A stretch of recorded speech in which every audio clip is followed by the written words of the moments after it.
pediremos perdão dos nossos pecados, ó Cristo Deus. Pois por tua própria vontade te agradaste em acender a cruz na carne, para libertar da escravidão ao inimigo aqueles que tu criaste. Por isso, alegremente clamamos a ti. Encheste todas as coisas com alegria, o nosso Salvador, vindo salvar o mundo.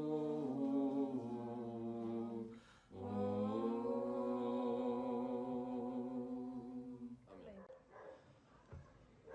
Queridos irmãos cristãos ortodoxos, finalmente chegamos então ao domingo da ortodoxia, o triunfo da ortodoxia. E como de costume, vamos então começar a nossa catequese quaresmal, como temos feito em nossa humilde paróquia. O domingo da quaresma, destinado aos santos ícones, é como que a história da nossa fé.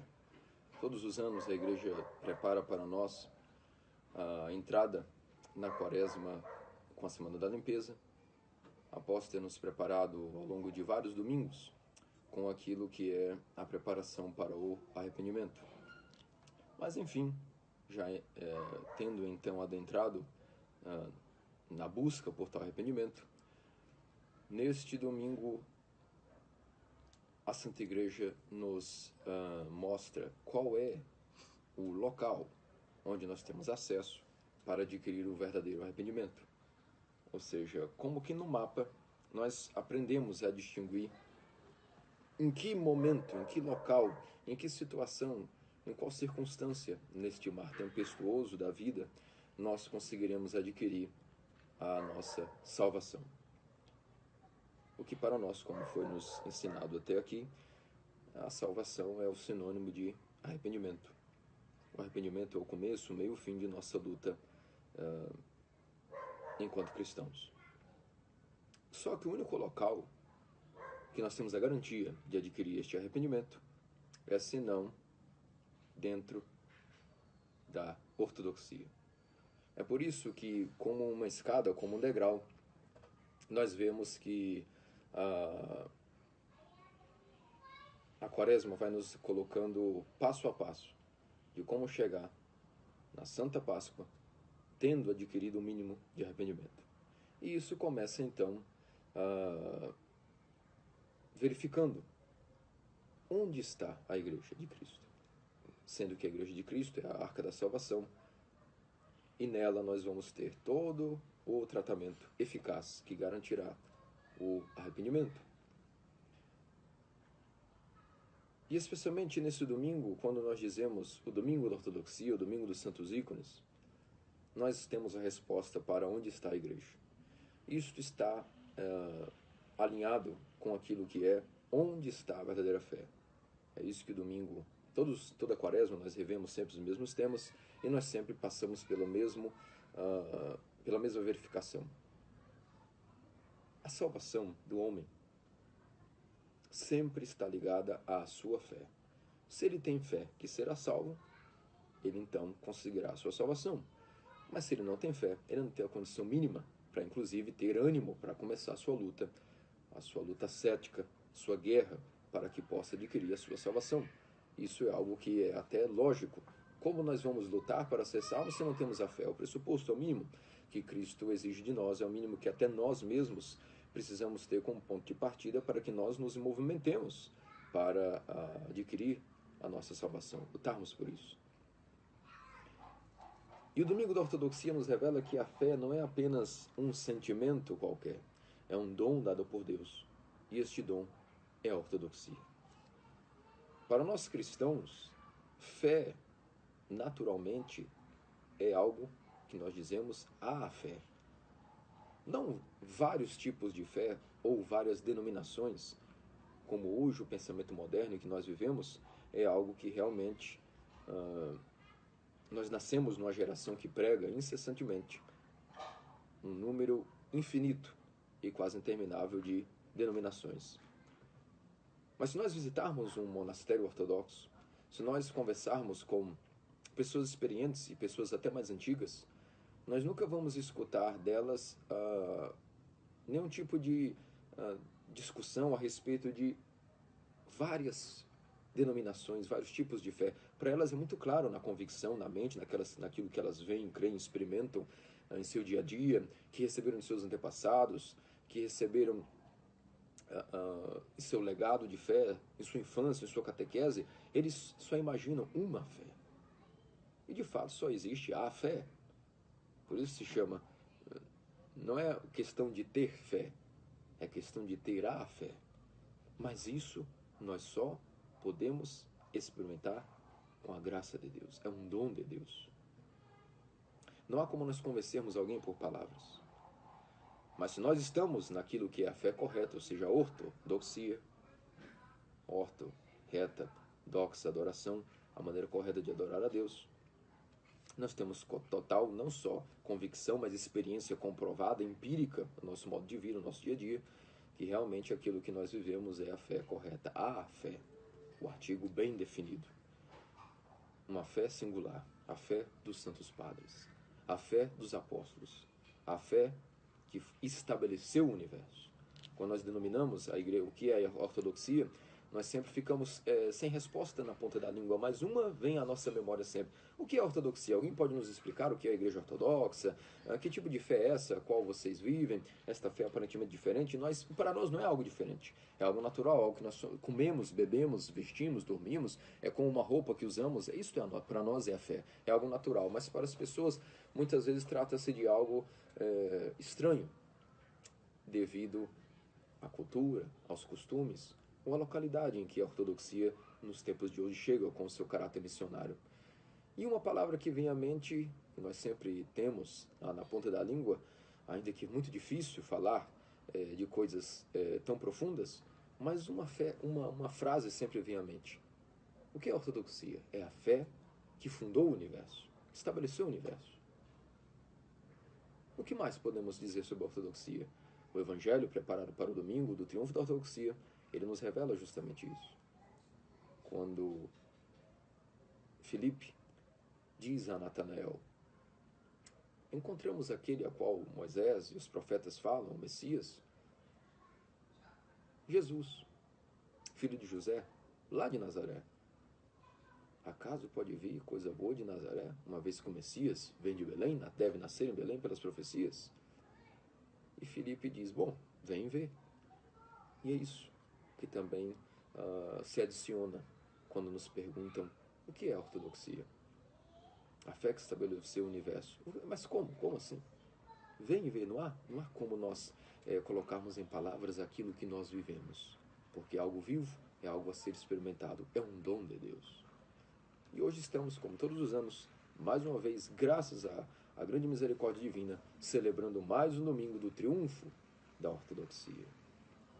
Se a quaresma possui um preparo para a Páscoa embutido nela de degrau em degrau, nós começamos então pelo começo, que é o quê?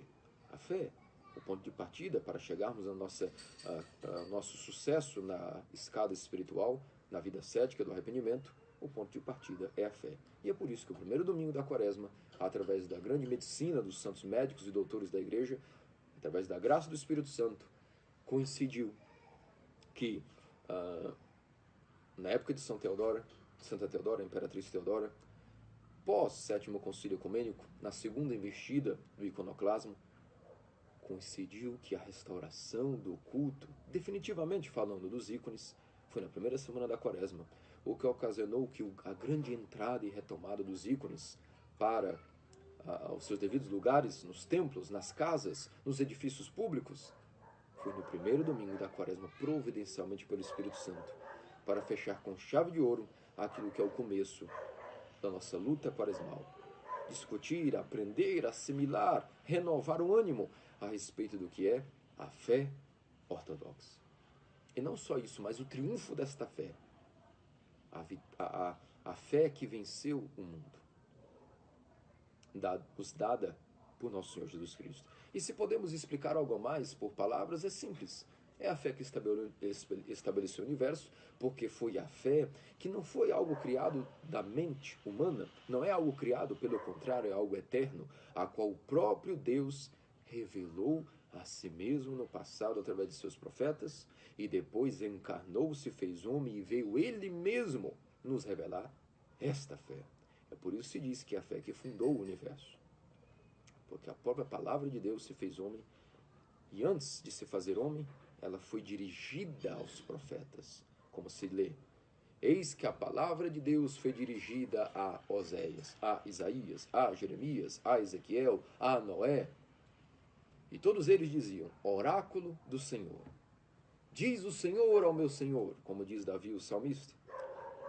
Mas depois, no ápice dos tempos, o próprio verbo de Deus, a própria palavra de Deus veio ao mundo, como diz São João, o teólogo, eis que o verbo se fez carne, habitou entre nós e ele mesmo revelou a si mesmo, a revelação divina pelo próprio Deus ao homem, diretamente. Primeiro aos que estavam preparados, depois através dos apóstolos, missionários, para todo o universo. E nós vivemos em tempos onde, devido ao ataque de várias heresias, nós tivemos vários problemas ao longo das eras. E esses problemas foram resolvidos ao longo dos concílios universais que foram então convocados. E podemos dizer que um outro sinônimo para a ortodoxia é a fé que fundou o universo, dada pelo próprio Deus ao homem, a fé dos 7 concílios. A fé dos 7 concílios ecumênicos, onde nos 7 concílios esta fé chegou à sua maturidade total. A igreja chegou à sua madurez, usando justamente até da simbologia do número 7, que é o número da perfeição. Sim, no 7º concílio ecumênico, podemos dizer que todos os tipos de heresias que podemos imaginar, que remodeladas, renomeadas, reinventadas, realocadas, todas elas foram, vamos dizer assim, de todas as maneiras combatidas definitivamente, e por isso, no 7º concílio ecumênico, contra a última grande investida dos inimigos da fé, contra a natureza humana de Cristo. Pois se nós não aceitamos as imagens, aquilo que é a imagem do Deus imortal, do Deus invisível, que se fez homem, nós não aceitamos então que este Deus assumiu um corpo. E que por isso, se ele era Deus e assumiu uma imagem, ou seja, uma imagem humana, uma face humana, qual é o problema? Qual é a controvérsia? Qual é o erro de se venerar a imagem de Deus homem? Se nós somos contra isso, é óbvio que somos contra a quem é o Deus homem, a todo o dogma da igreja, a cura do homem, porque como diz Santo Atanásio, aquilo que Deus não assumiu, Deus não curou. Logo, se Deus não assumiu completamente a humanidade, ele não curou totalmente o homem, e qual é então o objetivo de sermos cristãos? Qual é o sentido de estarmos aqui? Nenhum, se fosse assim. Mas se Deus assumiu a natureza humana, qual é o problema de representá-lo em sua figura humana, que é completamente divisível de sua natureza divina, e por isso, com o coração, com os lábios, com os olhos, com toda a nossa disposição, nos aproximarmos e beijarmos tal imagem do Deus homem. E é por isso que a última investida foi contra as imagens, contra os ícones, e com a graça de Deus, no 7º concílio houve a vitória definitiva contra o iconoclasmo, um dos temas para o domingo do triunfo da ortodoxia. E podemos imaginar que quando o culto aos ícones venceu a perseguição aos ícones, a adoração aos ícones foi definitivamente estabelecida como um dogma, como algo correto, sem nenhum tipo de perigo àqueles que praticam tal disposição para com as imagens sagradas, pintadas e escritas nos vasos, nas madeiras, nos afrescos, nas casas, nas ruas, nos caminhos. Se não há nenhum problema nisso, se isso é algo lícito, não só lícito, mas necessário, imprescindível para a salvação do homem, uma vez que isto foi estabelecido de uma vez definitivamente, significa que a própria fé que Deus encarnou e se fez homem venceu definitivamente todas as outras heresias que porventura iriam contra o próprio Verbo de Deus, o próprio Filho de Deus que se fez homem. E diante de todo este cenário, nós temos a figura da Imperatriz Irene, nós temos a figura do corajosíssimo patriarca Tarásios, que enfrentando todo tipo de perseguição na época, conseguiu exigir a convocação de um concílio, numa época onde os imperadores estavam completamente sanguinários a respeito desta questão, e com a graça do próprio Espírito Santo, a Igreja conseguiu restabelecer aquilo que é o objeto de culto lícito a todo cristão, sem os extremismos de imaginar que estaríamos cometendo idolatria, mas sem também a negligência de achar que a nossa salvação pode ser apenas algo como que espiritual. A matéria também participa da salvação. Por isso, nós ortodoxos não negligenciamos aquilo que se diz as imagens bidimensionais, que comunicam de alguma maneira a graça de Deus a nós que também não somos apenas alma, mas também corpo. Assim como os agiasmas, como aquilo que nós temos como a água benta, como o incenso, as relíquias dos santos e também os santos ícones.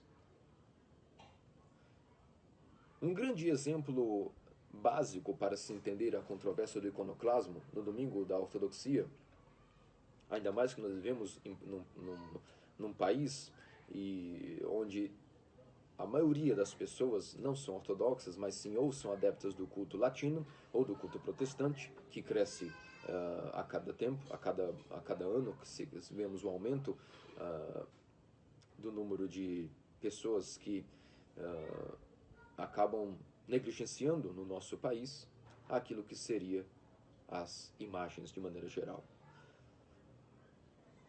De certa razão, há um motivo pelo qual na época houve tanta, na época da Reforma Protestante, houve tanta adesão àquilo que foi a guerra contra as imagens. Isso é importante para nós que somos ortodoxos nas terras ocidentais explicar bem às pessoas. Temos isso muito claro na nossa mente, na nossa concepção.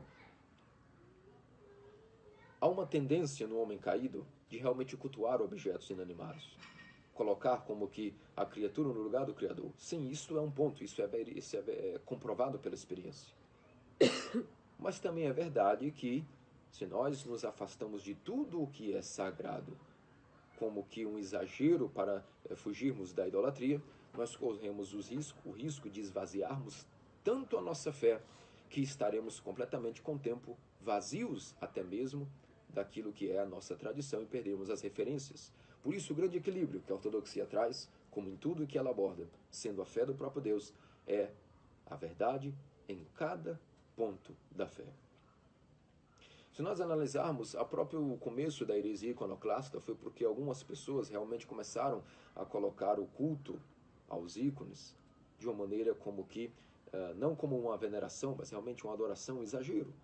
Mas a maneira como isso foi corrigido foi uma maneira completamente exagerada, distorcida, o que ocasionou o banimento total das imagens.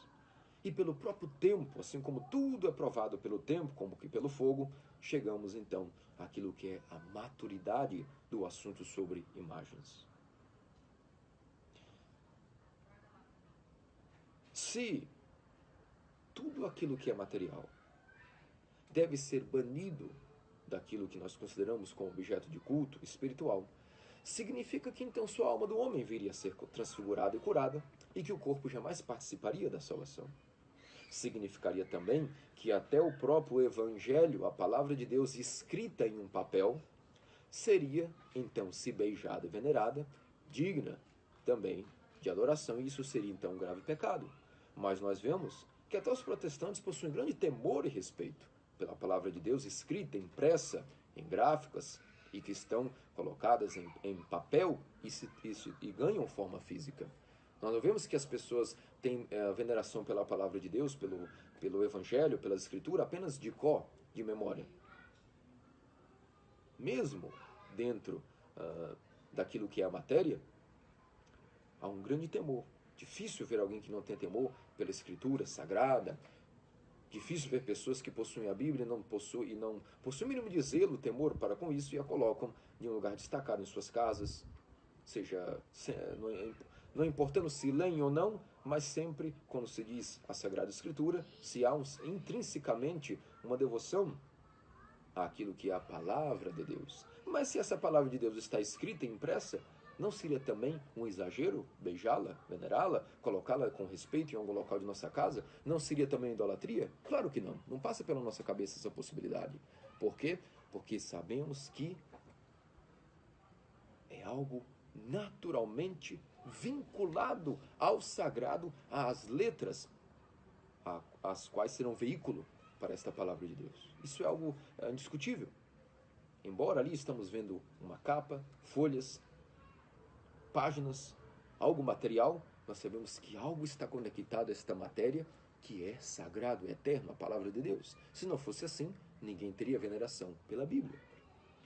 Se nós imaginarmos que os ícones bidimensionais são o evangelho dos iletrados, ou seja, para aqueles que não sabiam ler, foi assim que surgiu a história da iconografia, já com o apóstolo Lucas, que escreveu o primeiro ícone, que foi sinal à mãe de Deus, na própria mesa a qual ele estava sentado, que pela tradição sabemos que era uma das mesas que compôs a casa onde vivia a mãe de Deus, com também na época o seu falecido noivo e pai adotivo de Jesus. Naquela mesma mesa, naquela mesma casa, o apóstolo Lucas escreveu o primeiro ícone, que era senão a imagem da mãe de Deus. Se nós imaginarmos que esta forma simples, pictórica, visual, era a forma com que as pessoas analfabetas, como temos aí na Capadócia, em Jerusalém, em todos os lugares da igreja primitiva, até hoje nós podemos peregrinar e ver que as imagens até hoje estão ao registro de que os primeiros cristãos, os cristãos daqueles primeiros anos de perseguição, os primeiros anos apostólicos, já escreviam em suas casas para que as crianças e os analfabetos letrados tivessem a leitura das cenas, dos episódios, não só da vida de Cristo, recém-ocorrida naquela época, mas de todos os eventos do Antigo Testamento, dos profetas, da história entre Deus e o homem, tudo era registrado de forma pictórica. E será que aquelas pessoas que mantinham a fé do Deus verdadeiro, que conheciam o próprio Cristo, eram consideradas heréticas por registrar em suas casas as passagens da vida de Cristo? É óbvio que não. É claro que não. E não podemos dizer que isso era algo digno de idolatria. Pelo contrário, é algo real, conectado ao eterno. Cenas da própria vida do próprio Deus, homem, de sua mãe, de seus santos. Qual é a diferença entre escrevermos cenas de maneira visual ou de maneira literal, gráfica? Porque as letras não passam de símbolos, assim como também os desenhos são outra forma de símbolos. Mas se são conectados à história de Deus e do homem, como podemos dizer que não estão conectadas indivisivelmente ao sagrado? E que de alguma maneira, ao lermos a palavra de Deus, nos alimentamos do verbo de Deus que é eterno, a segunda pessoa da Santíssima Trindade. Logo, se nós negamos as imagens, nós negamos também a própria palavra de Deus que de alguma maneira, na eternidade, se conecta no tempo. Porque se não fosse assim, como nos salvaríamos? Como iríamos ter até mesmo o conhecimento da existência do eterno no tempo, presos no tempo, como estamos, nessa natureza caída? Como o homem teria acesso ao eterno se o eterno não se comunicasse na nossa realidade através dos símbolos?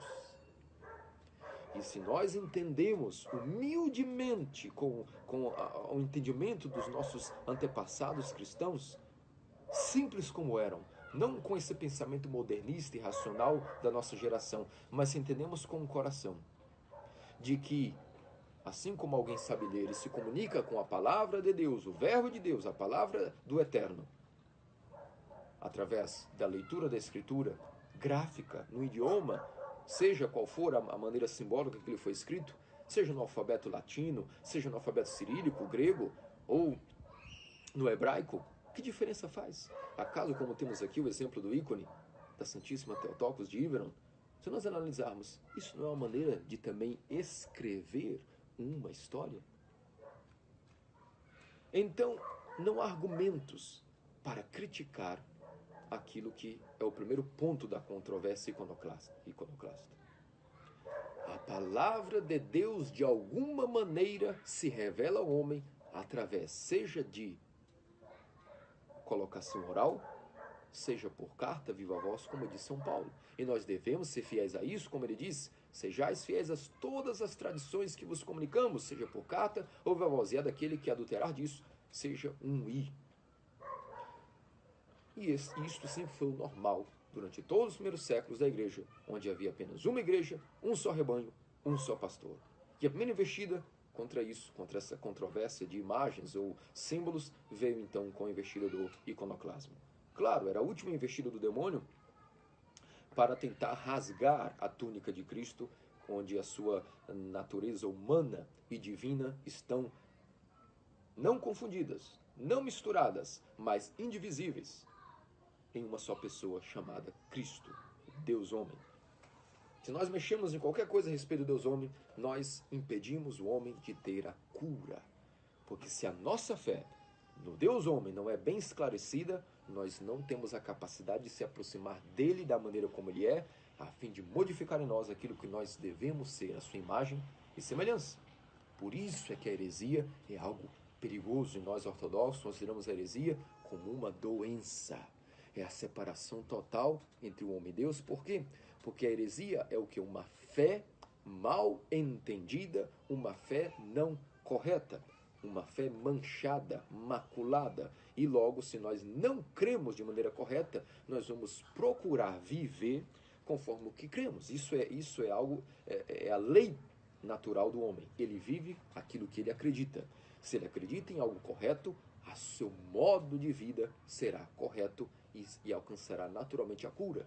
Se ele acredita em algo incorreto, ele viverá conforme a sua crença deturpada e a sua vida será uma vida doente. É algo simples. E nada mais malicioso ao demônio foi do que tentar de várias maneiras modificar a maneira que o homem iria entender como se deu a encarnação de Deus no próprio homem. Porque se nós desvirtuamos a maneira como é entendido, a aproximação, a encarnação, o toque do próprio Deus ao homem caído, assumindo em tudo a sua natureza, exceto o pecado. Se nós não entendemos isso de maneira clara e correta, a forma que nós vamos nos orientar, nos mover para a cura, será uma maneira errada, logo nos levará não à cura, mas a um outro caminho qualquer, seja qual for, menos a cura. E é por isso que a última investida, quando falamos da última investida, nos referindo àquilo que era a tentativa de manchar a compreensão do que é a encarnação do Verbo de Deus no homem, a última investida para tentar desvincular sutilmente o entendimento disso, como se deu esta cura, foi atacar as imagens, os ícones escritos de forma bidimensional como a veneração da palavra de Deus, que assumiu no tempo e no espaço um corpo.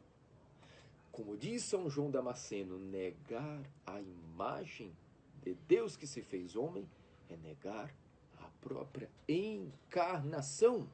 E se nós negamos as imagens, negamos a encarnação, não somos cristãos, somos qualquer tipo de coisas, menos cristãos. É aqui que nós encontramos o equilíbrio. Qual foi o motivo de desequilíbrio?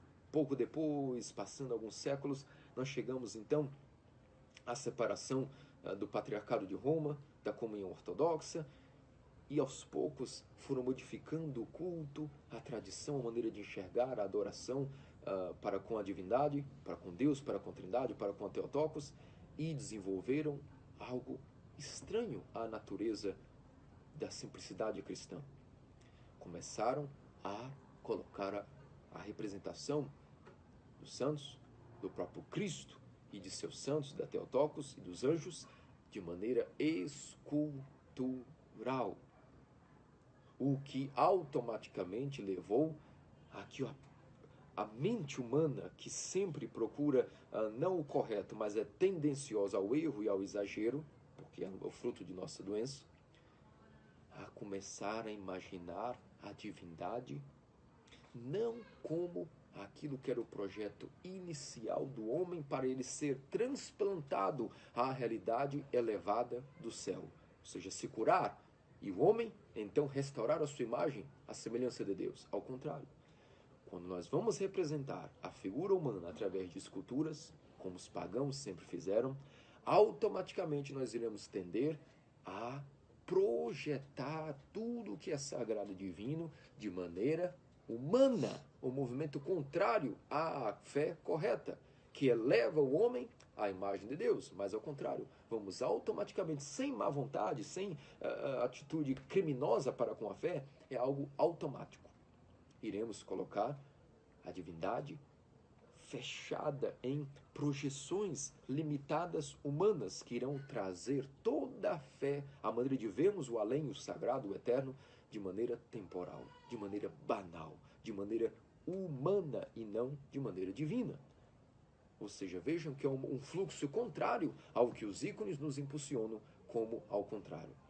O homem ver-se cada vez mais, como disse São João Batista, é preciso que eu diminua e ele cresça. Como disse São Paulo, já não sou mais eu que vivo, mas Cristo que vive em mim.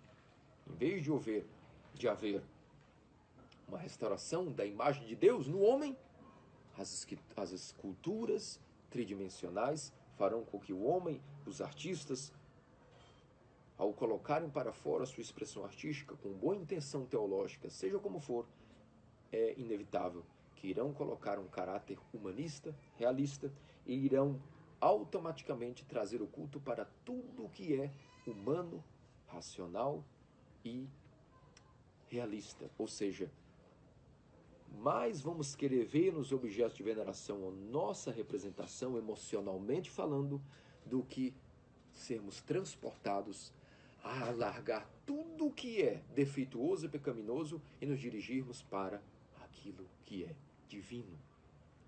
E é isso que aconteceu com o Ocidente. E é isso que também motivou, na Reforma Protestante, o rechaço total às imagens, mas isso já era algo que qualquer pessoa que estudasse bem a história da Igreja veria que toda esta controvérsia já havia sido discutida, debatida e provada no iconoclasmo e no Sétimo Concílio Ecumênico. Por isso se diz que as heresias, a partir do Sétimo Concílio, não são nada novas. Elas são antigas, mas remodelações, reinvenções das que já foram. Porque aqueles que seguiram Lutero na época, com suas teses e todo o protestantismo hoje em dia, são pessoas que por algum motivo não estudaram a fé ortodoxa. E é por isso que, se formos analisar, o triunfo da fé, o triunfo da verdadeira fé, o triunfo da ortodoxia, se dá justamente pela providência divina, junto com a aceitação, veneração e amor aos santos ícones. E vivemos numa época onde tudo isso já passou, já passamos por várias situações de ataques à igreja de diferentes e infinitas maneiras, mas a verdade é que, sendo nós, ortodoxos, no século XXI, não podemos deixar de lado algumas reflexões para o contexto em que vivemos na atualidade. Nós sabemos que não só o iconoclasmo foi algo que feriu e dividiu a igreja por quase 100 anos, mas muitas outras heresias continuaram assolando a igreja. E todas as outras vezes, os nossos santos teófilos padres levantaram todo o seu arsenal de defesa dos 7 concílios e puderam diagnosticar cada heresia como já algo que havia ocorrido em outros e outros concílios. E sempre tem sido assim, de geração em geração. Mas, todas as vezes que nasce um cristão, todas as vezes que ele está ligado a um bispo, seja qual for a era, nós nunca estaremos livres dos ataques do demônio e daqueles que são adversários da igreja. E eles atacam de várias maneiras. No começo do cristianismo, e recentemente na União Soviética, a investida do demônio foi através da força, da perseguição, do martírio. Mas o demônio, que aprende rápido, descobriu que quanto mais você persegue a igreja de forma violenta e com o uso da força, rapidamente ocorre o quê? O aumento da própria fé verdadeira, porque quanto mais os cristãos são pressionados, se possuem a força de Deus, mais conseguem aumentar a sua fé. Porque essa é a característica da fé verdadeira. Quanto mais aumentada, mais ela é purificada e mais brilha. A segunda investida, a perseguição na União Soviética, vemos que o demônio teve outro grande insight para conseguir destruir a igreja, tentar destruir a igreja. um pequeno período de perseguição apenas para remover os verdadeiros e em seu lugar colocar falsos. Porque se até hoje nós estivéssemos vivendo os tempos das perseguições apocalípticas, pré-apocalípticas da União Soviética, o mundo todo se tornaria ortodoxo. Porque quanto mais matava-se 100 mais eram convertidos devido ao exemplo, como foi nos primeiros anos do martírio, dos mártires. Degolava-se um mártir, de seu cadáver brotava sangue e leite. Milhares se convertiam. Na União Soviética, muitos se converteram com os milagres e testemunhos. Mas o demônio, que aprende com o tempo, já havia preparado um plano. E esse plano era remover rápido aqueles que eram verdadeiros e colocar em seu local pessoas trabalhando com aquilo que era a profecia, lobos em peles de cordeiro. Os falsos doutores, como São João Teólogo em suas cartas administrou o seu rebanho, que naquela época já existiam infiltrados pessoas na igreja para poderem fazer-se de pastores, mas eram lobos. E isso a igreja sempre possuiu tais figuras, tais personagens, que são os inimigos de Deus. E essa é a primeira a desintoxicação, digamos assim, que hoje os cristãos precisam fazer em suas mentes. É ótimo que estejamos discutindo esses temas nas catequeses, gravando, publicando. É ótimo que estejamos gravando e dizendo a todos isso. Há que dizer, gritar aos 7 mares, como se diz, como dizem os gregos. As pessoas creem em certos guias, em certos pastores, sem antes estudarem as origens deles e o que são, de onde vieram e o que estão fazendo. E é por isso que hoje caem em tantos desgostos e o mundo já não aguenta mais tantos enganos. As pessoas se decepcionam no protestantismo, no catolicismo e mesmo na ortodoxia com gurus, mestres, falsos doutores, hereges. Como sempre existiu e sempre existirá. A primeira questão mental, a primeira coisa importante, se somos cristãos que dizemos que somos ortodoxos no século XXI, há que fazer uma desintoxicação mental. Largar de mão esta dissonância cognitiva, onde se tanto se diz que existem conspiracionistas, que creem em coisas que não veem, que não têm provas. Nós temos as provas. Mas cabe a nós irmos de porta em porta, perguntar às pessoas se elas querem ver documentos e provas sobre... As pessoas estão cansadas mentalmente. As pessoas não aguentam mais tantas decepções. Por isso, a primeira questão é se desintoxicar e aceitar a realidade. É o que sempre existiu, sempre foi assim e sempre será. No meio de pessoas que dizem pregar a verdade, haverão falsos mestres e falsos doutores. E há que gravar, há que publicar, há que dizer aqueles que são verdadeiros. Não podemos ter medo. Como disse São Filares de Nova York, a respeito dos primeiros cristãos, os cristãos na época do martírio não temiam as perseguições, porque vinham de fora. E como sabiam que eram cristãos, sabiam que seja o que acontecesse, era a vontade de Deus e para a glória de Deus. Era orgulho aos mártires serem torturados. A cada braço cerrado para eles, estão me fazendo um favor, não quer o outro, não quer aproveitar e cerrar o outro braço. Vão arrancar o olho, pois eu lhe dou outro. Vão me matar, estão me fazendo um favor.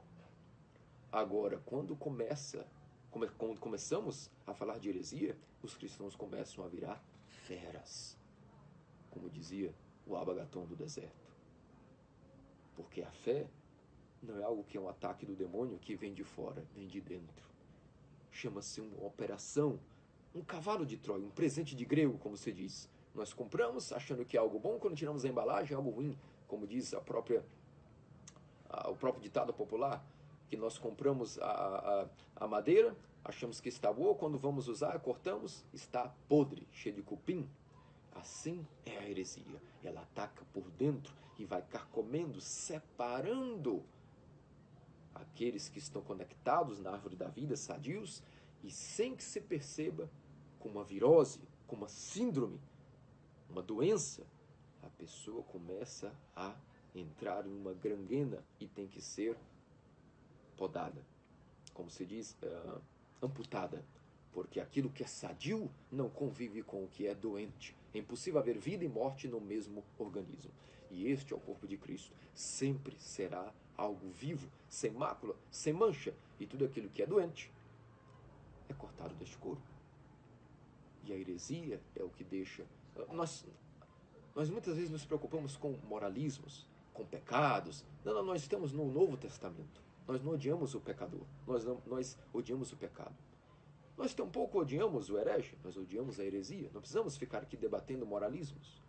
Mas em relação àquilo que é o que é e deve ser, não podemos, de maneira alguma, como se diz, alisar. Como diz o próprio Cristo, aquilo que é de Deus é sim, sim, não, não. Mais do que isso, vem do pai da mentira, do diabo. E é por isso que as pessoas hoje se debatem, discussões em fóruns de internet, para ali, para aqui, com sofismos, mas é simples.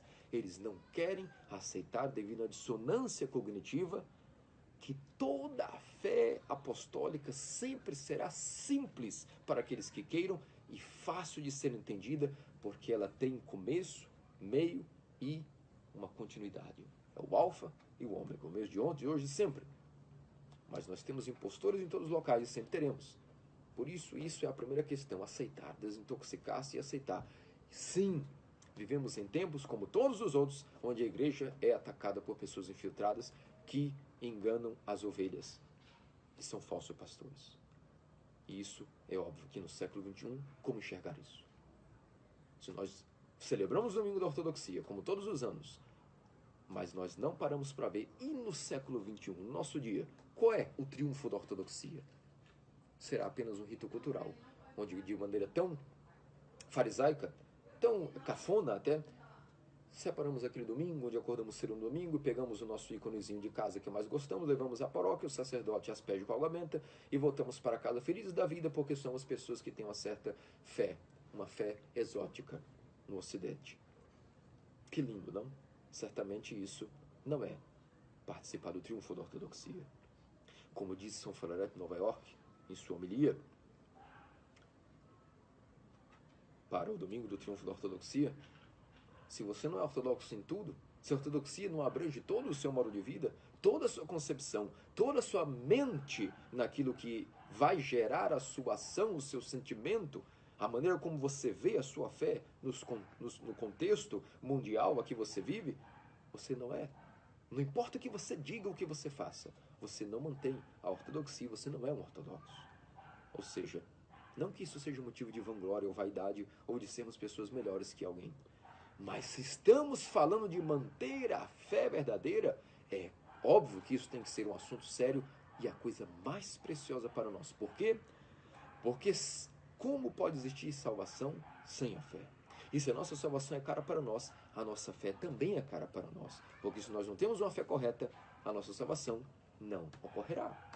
É algo lógico. Se temos uma fé correta, a nossa salvação virá por acréscimo com uma terapia. E por quê? Por que assim? Porque se, como viemos falando nos domingos, nas catequeses anteriores a respeito daquilo, o que é a salvação do homem? A casa, a igreja, um tribunal? Não, um hospital, como disse São João Crisóstomo. Se é um hospital, é um lugar de cura. Se é um lugar de cura, o que é finalmente essa cura? Não é o homem caído? Voltar a ter a imagem de Deus refletida em si? Não é isso o objetivo de cura? Quando se entende o cristianismo, não é simplesmente isso? Como o homem sozinho caído já não podia mais tornar-se Deus por participação nas energias de Deus, o próprio Deus veio até o homem, esvaziou a si mesmo, se compadeceu, se humilhou, que assumiu a carne do homem, exceto no pecado, e elevou o homem, se ele quiser, com seu livre-arbítrio, ao seu estado primitivo, e agora ainda mais ainda do que o seu estado primitivo, porque a sua salvação agora foi inaugurada e a proximidade entre Deus e o homem não tem mais limites, porque Deus se fez homem. E como se dá essa restauração da imagem de Deus no homem? Se Deus é amor e misericórdia, aqueles que se tornam amor e misericórdia se tornam também Deus. Não de maneira emocional e alegórica, como creem os latinos, mas os ícones vêm nos mostrar, através de sua iconografia, de sua arte, que, por isso mesmo, os ícones, as pessoas não acostumadas, a princípio parecem caricaturas. Sim, porque não temos intenção de mostrar nos ícones a exaltação do homem caído, mas sim a imagem desfigurada do homem, que depois, com seu nimbo, ou seja, mostrando que, tendo adquirido o Espírito Santo em si, esta natureza caída foi elevada ao grau de luz. Se Deus é luz, se Deus é amor, o homem, a cura do homem significa quando ele, limpando de suas impurezas seu pecado, limpando-se através da graça de Deus, de tanto ser consumido pelo fogo de Deus, que é o fogo do amor, purificado, torna-se ele também uma sarça que se consome em amor. Isto é a cura, em poucas palavras. E o que é esse fogo que arde?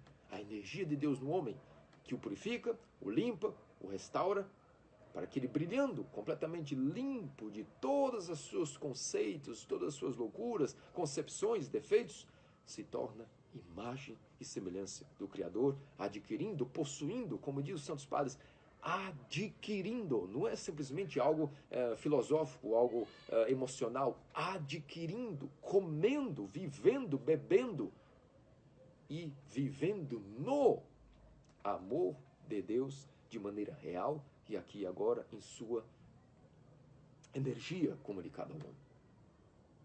E o que é esta energia, senão o amor de Deus, a capacidade de arder em amor? Mas este amor, não sendo apenas o sentimento, mas o próprio Deus, só pode ser adquirido por alguém que com a sua luta adquiriu verdadeira esperança e verdadeira fé. Por isso, se o fim da vida cristã é se tornar o homem imagem e semelhança de Deus, tornando-se então alguém que é amor, tal qual Deus é amor, antes ele precisa de verdadeira esperança e verdadeira fé, que são as três virtudes, que são degraus ao calcar para adquirir aquilo que é a salvação, a teoses, a deificação do homem. E é por isso que a quaresma, como um degrau, começa no primeiro domingo, apelando para as nossas consciências reverem: ânimo, se sois ortodoxos de coração, mantenhais, guardai o que tem. Vamos manter o que temos, como diz o Apocalipse, a nossa fé. Vamos nos situar a respeito de, se não somos ortodoxos, se estamos sendo atacados, sendo nós ortodoxos, onde está a fé?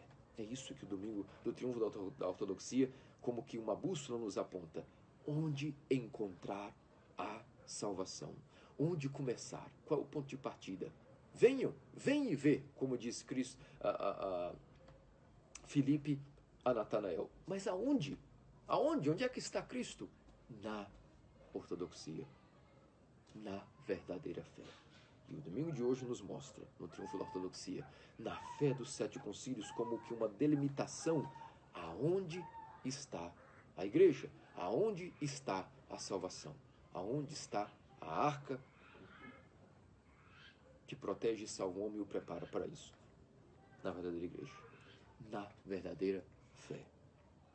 E no triunfo da ortodoxia nós aprendemos sobre essa fé. Aprendemos que é a fé dos 7 concílios, e aprendemos que isso significa justamente adquirir toda a crença do nosso credo, que é a base para cada um daqueles artigos do credo que foi que é a base, a coisa mais preciosa, desde o nosso catecumenato, desde o nosso batismo, desde as criancinhas, a importância de que aprendam cada um daqueles artigos do credo.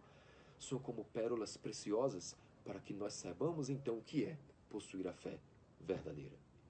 Quando nós temos total convicção, concordamos com tudo e assimilamos tudo do credo, nós temos então a perfeita fé. Tudo que não é baseado no credo não é verdadeira fé, não é verdadeira ortodoxia e por isso não cura o homem, faz com que o homem não entenda como ele deve procurar a esperança e por isso irá adquirir no fim o amor. Por isso, o domingo do triunfo da ortodoxia começa na primeira coisa essencial, fundamental, quem sei isso não há vida espiritual. Sem estar na verdadeira igreja, onde há a graça do Espírito Santo, onde há a verdadeira fé, é impossível que haja luz, cura, amor. Por isso, hoje, aqui começa a preparação para a Páscoa, de degrau em degrau. O que é a vida ascética? A vida do jejum, da oração que viemos falando, como se oferecer um bom jejum, uma boa vida de arrependimento na quaresma, como não ter um jejum farisaico, como o jejum agradava a Deus, ok. Mas isso não terá frutos. A quaresma não começa a nos lembrar se nós não estivermos na verdadeira igreja, na verdadeira fé. Sem a verdadeira fé, não há graça do Espírito Santo. E este tema para nós, como verdadeiros cristãos ortodoxos no século XXI, é fundamental. Sem a verdadeira fé, não há graça do Espírito Santo. E onde está a verdadeira fé no século XXI?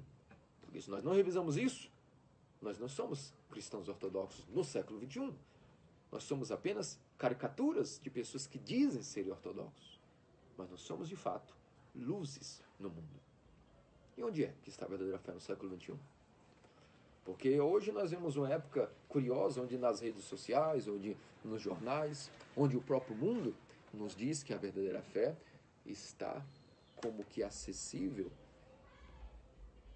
em todo tipo de lugar onde a política, o poder estatal, o poder humano e temporal domina, determina e, por isso, a igreja e a fé submissa a tal estado ainda é algo que nós podemos ali tranquilamente nos aproximar e que teremos ali total acesso à salvação. Acaso foi isso que defenderam os mártires, os confessores? Será que este é o padrão para a fé ortodoxa? Porque um dos pontos do sétimo concílio, além de condenar o iconoclasmo, falava sobre da eleição de bispos. Hein? E ali, numa pequena seção do sétimo concílio, diz que qualquer bispo que for indicado por príncipes, que for indicado por poderes temporais, toda a sua sagração é nula e invalidada. E se isso ocorrer, ele deve ser deposto. Agora perguntemos a nós mesmos com sinceridade. Hoje, no século XXI, infinitas denominações religiosas e até ortodoxas alegam possuir a verdadeira fé.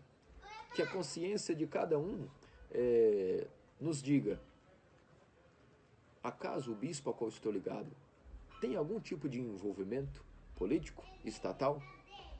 Acaso o bispo que estou ligado definitivamente é completamente livre para processar a verdadeira fé ou caiu em submissão estatal?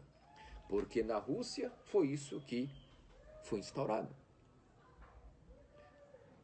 Removendo-se a verdadeira igreja, perseguindo, empurrando-a forçadamente para as catacumbas, colocou-se uma outra igreja como substituta. A chamada igreja livre, a igreja sergianista, a igreja estatal, e que até hoje está de pé, e muitos creem que ela é a igreja verdadeira. Se formos falar da igreja grega, da igreja romena, da igreja sérvia, da igreja polaca, seja qual for, façamos a nossa análise. As pessoas a quais estamos ali submetidos, ligados, porque é claro o ponto do concílio, como nós lemos hoje no Sinodicon e na proclamação dos anátemas. Não só os bispos indicados e colocados no poder por príncipes. O que significa príncipes? Na época nós vivíamos monarquia, mas hoje os príncipes são todos aqueles que são chefes de Estado. Se um líder religioso é indicado por um líder político, todos este bispo e aqueles que com ele se comunicam devem ser cortados da igreja. Claro, a igreja deve ser livre, não deve ser ligada a nenhum tipo de compromisso e vínculo com os poderes estatais. Só por aí nós começamos a analisar e temos que fazer a nossa consciência, abrir a nossa consciência. Porque a fé é um dom dado por Deus, se há abertura para que a graça de Deus possa revelar-se aos humildes de coração. A consciência do homem é a voz de Deus.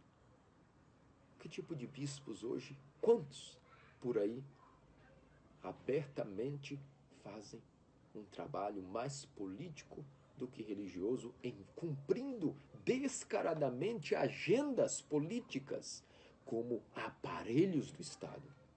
Que cada um faça a sua consciência, o seu exame. Isso é vergonhoso para os tempos que vivemos. Isso impede o triunfo da ortodoxia. É o maior inimigo para o triunfo da ortodoxia no nosso século XXI. Seja qual for a denominação a qual nós pertencemos, precisamos nos perguntar: será que estamos aliados ao triunfo da ortodoxia em nossos corações, em nossas consciências? Sejamos humildes e permitamos que a graça de Deus nos leve àquilo que é o maior conforto que alguém pode ter: está ligado à verdadeira igreja de Cristo livre como deve ser, podendo tomar a sua iniciativa com os fluxos ou a brisa suave do Espírito Santo, o orvalho vivificante. Isto é fundamental para colocarmos no século XXI, que é o tempo que nós vivemos, e se nós não lutarmos pelo triunfo da ortodoxia em nosso século, quem lutará? Quem irá levantar a bandeira da ortodoxia, senão aqueles que supostamente se dizem ortodoxos, mas acovardadamente se escondem em suas próprias comodidades, em suas próprias voluptuosidades? Porque a fé cristã e martírio e luta nada tem a ver com comodidades e concessões aos poderes humanos. Toda vez que a igreja faz concessão ao poder humano, ela acaba sendo traída por esses poderes humanos, como a história da igreja já nos permite ler, para todos que queiram estudar, quantas vezes as concessões só trouxeram não validade para a igreja, não benefícios a longo prazo, mas perdas terríveis. Não só perseguições e cismas e heresias, mas inclusive decepções e mudança no modo de vida das pessoas, que quando foram guiadas pelos seus pastores a concessões com os poderes estatais, qual foi o fruto disso? Perda de fé, ateísmo, decepção, depravação e esmorecimento total da vida espiritual. É por isso que nós vemos que nos tempos de hoje é difícil manter a chama da verdadeira ortodoxia acesa. Como os pastores, a maioria dos pastores ortodoxos, estão se tornando conformados com as autoridades estatais, a consequência disso é que, em vez de haver força e liberdade na alma, cura interior, as pessoas vão tornando-se, a longo prazo, esmorecidas, decepcionadas e freadas naquilo que deveria ser a prática de fé natural. Claro, tudo que é conformado e banalizado com o humano não é aquilo que é a verdadeira igreja. E esse exame de consciência deve ser feito por todos os ortodoxos. Como diz o patriarca Tikhon, o último patriarca legítimo de Moscou, em sua homilia, em 1903, quando ainda era apenas um metropolita nos Estados Unidos, antes de ser eleito patriarca, quando houve a restauração do patriarcado de Moscou, nos tempos pré-revolucionários, no último concílio, no concílio de 1918, nós vimos que a sua homilia em 1903, ali na América, já dizia: infelizmente, quantos praticam a ortodoxia de uma maneira completamente já caduca, uma maneira conformada com aquilo que é um modo de vida frouxo, cômodo, sendo que a ortodoxia sempre é um caminho de luta. Por isso, nos tempos em que vivemos, pedir a Deus que, através das orações dos santos, dos mártires, de todos aqueles que estão nos ícones, que são janelas para o céu, que nos aproximamos com lágrimas e beijamos os ícones, não só com os lábios, mas com o coração, que a mesma força e energia que esses santos que estão vivos com a graça de Deus no céu, com essa mesma força que eles foram agraciados na vida quando viveram na sua peregrinação terrena, e que os capacitou a serem pessoas firmes na fé, que mantiveram a fé até o último dia de suas vidas, que esta fé também seja aquilo que nós guardamos. Porque se confessamos essa fé na nossa vida, seremos salvos e Deus, o Verbo de Deus, nosso Senhor Jesus Cristo, irá nos confessar diante do seu Pai Celestial. Mas se trairmos essa fé aqui, certamente Cristo irá nos negar diante do seu Pai Celestial, porque é o mínimo que se espera de um cristão, é que guarde pelo aquilo que Cristo morreu, e os santos morreram, e os confessores sofreram, foram torturados, como lemos hoje na Epístola aos Hebreus. Quantos foram torturados, cerrados, aprisionados? Aqueles que o mundo não era digno foram habitar em cavernas, em covas, e foram completamente humilhados. Por quê? Porque esperava a recompensa não nesta vida, mas a recompensa da vida futura. Ou seja, o triunfo da ortodoxia em suas vidas, não nesta vida, mas na vida futura. Porque aqui o triunfo da ortodoxia para eles era a manutenção da fé. Nada nos importava. Mesmo a perseguição para eles era uma coroa. Triunfando na ortodoxia aqui, sabiam que iriam triunfar na glória de Deus.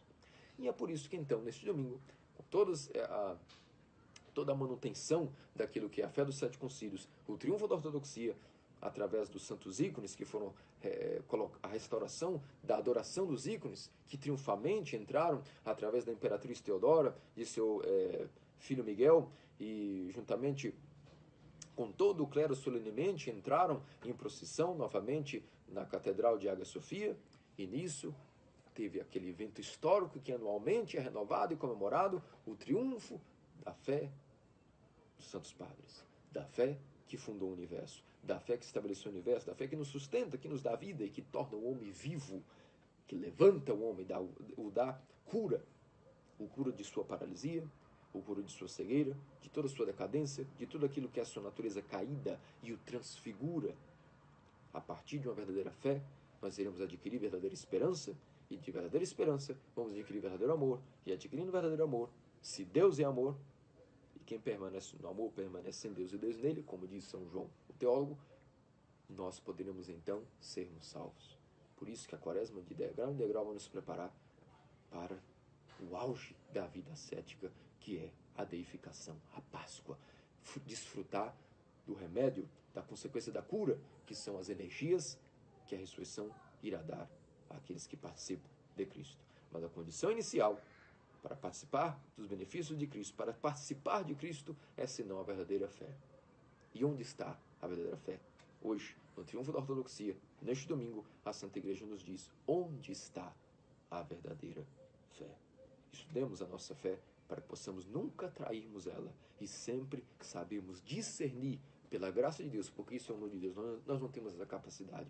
É preciso pedir o dom da verdadeira fé e a força para manter e viver a vida conforme esta fé. E nisso nós vamos ter a capacidade de poder apropriar-nos daquilo que é Deus, o Verbo de Deus, a Palavra de Deus, dentro de nós, encarnando em nós, para que nós também sejamos feitos outros Cristos, assim como os santos que estão representados nos ícones, e por isso não precisamos ter nenhum tipo de insegurança ao nos aproximarmos e beijarmos com amor e lágrimas os ícones dos santos, porque eles se tornaram outros Cristos. Porque passando pela cura, adquiriram o Espírito Santo dentro de si, e assim como o próprio Jesus tornou-se Cristo, seja ungido, todos aqueles que também foram batizados e foram revestidos de Cristo e lutaram pela sua fé, e a sua fé deu frutos, se tornaram outros Cristos. É por isso que as palavras-chave para entendermos o domingo da restauração dos ícones, a grande controvérsia do Sétimo Concílio foi colocada por aqueles que foram especialistas, como São João Damasceno e tantos, em palavras-chave: o arquétipo e o protótipo. O que é o arquétipo? Um modelo inicial, como se fosse numa fábrica, aquilo que nós vamos... o projeto. O projeto de toda a linha de produção de um automóvel, ou de uma peça de roupa, no designer, seja o que for. Qual é o nosso arquétipo do homem? Para que ele não viva louco e perdido, buscando uma vida sem sentido em si mesmo e no mundo materialmente caído. O homem deve se lembrar de que existe um arquétipo, um modelo, um projeto inicial. E esse projeto é nada mais nada menos que o próprio Deus, a sua imagem e semelhança. E devido à fraqueza do homem e perseverar nisso, no paraíso houve a queda, como nós comemoramos no domingo passado a queda de Adão. Mas o arquétipo continua. É para isso que vocês foram feitos. Ó criação humana, ó homem. E por isso, no auge dos tempos, o próprio Deus encarnou-se, tornando-se então o protótipo. Mas que protótipo? Finalmente o modelo zero deste projeto inicial. O modelo perfeito daquilo que é o homem. O homem que foi feito para se tornar imagem e semelhança de Deus. Com Cristo como sendo, vamos dizer, o modelo zero, todos aqueles que, olhando o projeto, e qual é? Onde nós vamos consultar? Como deve ser este manual para ser o que significa um homem perfeito, um homem que se torna outro Cristo? Nos dogmas e cânones da Igreja.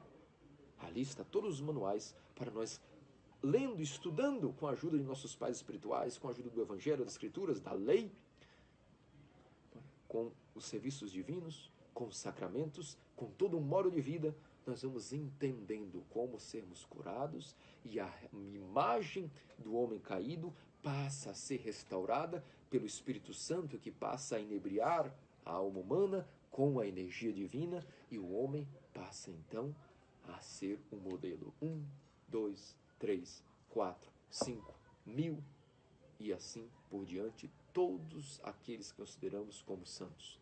E esses são os ícones. E isso se prova que cada ícone é um outro ícone de Cristo, representado na figura de um santo, de uma virgem, de uma mulher, como da Theotokos, que esforçou-se para restaurar a imagem de Deus em si mesmo, tornando-se assim um outro Cristo. Ou seja, o modelo 1, 2, 3, 5, 100, 1000 e quantos outros que quiserem tornarem-se outros Cristos. É nisso que se baseia a teologia iconográfica. E tanto sentido faz para nós. E por isso são janelas do céu. São pessoas que aqui nesta vida adquiriram a graça do Espírito Santo. E até a sua matéria participa de tal energia.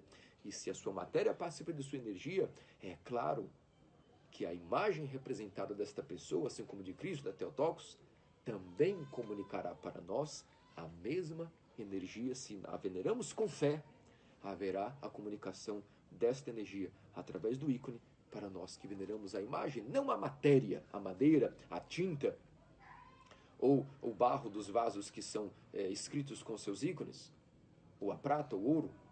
Não, a imagem da pessoa ali representada, que é não presa à matéria, tempo, espaço, mas indivisivelmente conectada com a pessoa venerada, nos comunicará pela fé a própria graça do Espírito Santo. E por isso que nós dizemos, os ícones são janelas para o céu. São pessoas que adquiriram a graça do Espírito Santo. E a ortodoxia, o triunfo da ortodoxia, o domingo primeiro da quaresma nos indica: eis o que vocês devem se tornar. Ícones de Cristo, santos, como o vosso Pai Celestial é santo. É para isso que a quaresma nos sacode. Eis, atenção, acordem, precisam ajustar as vossas vidas para serem santos, como o vosso Pai Celestial é santo. E por isso nos apresenta então os santos ícones. Os ícones dos santos. Os santos ícones dos santos. Para que nós lembremos, esse é o objetivo da quaresma. Nos tornarmos santos. Como o nosso Pai Celestial também é santo. Outros Cristos. Porque agora temos essa capacidade se estivermos na verdadeira fé. E por isso, onde vamos encontrar essa capacidade? Na igreja. Na verdadeira ortodoxia. E qual é o objetivo disso? A salvação do homem. E o que é a salvação do homem? A cura do homem. E o que é a cura do homem? Adquirir, então, a santidade através da graça e do amor de Deus. E transmitir isso aos outros. Por isso, lembremos-nos, no triunfo da ortodoxia, lembremos que deve ser o triunfo da fé ortodoxa nos nossos corações, que explode com força e alegria de proclamar: somos guardiões da verdadeira fé. E isso para nós é uma grande alegria. E sendo uma grande alegria, nos dá grande impulso de viver uma vida de cura e não uma vida alienada em desânimos, mas provando aos poucos o sabor da Jerusalém Celeste, já aqui, preparando-nos para o sabor da Santa Páscoa, através da limpeza que o período da Quaresma nos proporciona.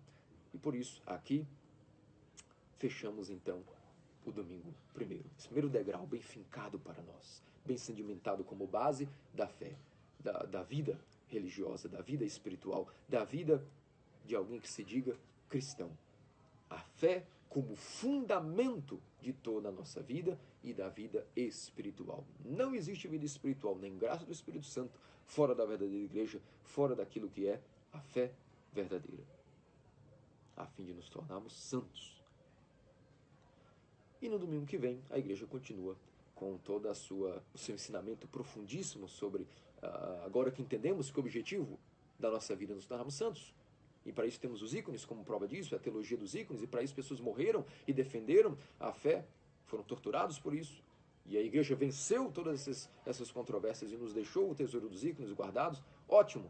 No próximo domingo vamos continuar então os ensinamentos profundos sobre, ok, e agora que eu entendi como é ser santo, que esse é o objetivo, agora, no próximo domingo de São Gregório Palmaz, com o tema da luz do Tabor, vamos entender, ok, agora eu aceito. O objetivo da minha vida é me purificar, me limpar, para que eu possa ter comunhão com Deus e ser santo. Ser um ícone de Cristo. Como? No próximo domingo, a Santa Igreja, através do Domingo de São Gregório Palmaz, o tema da luz, nos mostrará em que consiste a natureza de ser santo. e como adquirir tal santidade. Por isso, com a graça de Deus, a todos os cristãos ortodoxos que hoje, com grande alegria, celebram o triunfo da ortodoxia, juntos em comunhão com a Santa Igreja, vamos dar graças a Deus, porque grande é o privilégio de nossa fé, mas que não seja um privilégio que nos leve ao orgulho e ao farisaísmo, mas sim a humildade de sempre estarmos prontos para levar essa fé onde quer que, como Cristo disse, levai essa fé até os confins do mundo. Que Deus nos dê esta força de nos mantermos firmes, encorajados, para, vivendo esta fé, automaticamente sermos luz para as nações. Por isso que tudo seja para a glória de Deus e felicitações por mais um grande domingo do triunfo da ortodoxia. Que tudo seja para a glória de Deus. Adoramos tua imaculada imagem, ó bom, e pedimos perdão dos nossos pecados, ó Cristo Deus, pois por tua própria vontade te agradaste em acender a cruz na carne, para libertar da escravidão ao inimigo aqueles que tu criaste. Por isso, alegremente clamamos a ti. Encheste todas as coisas com alegria, o nosso Salvador, vindo salvar o mundo.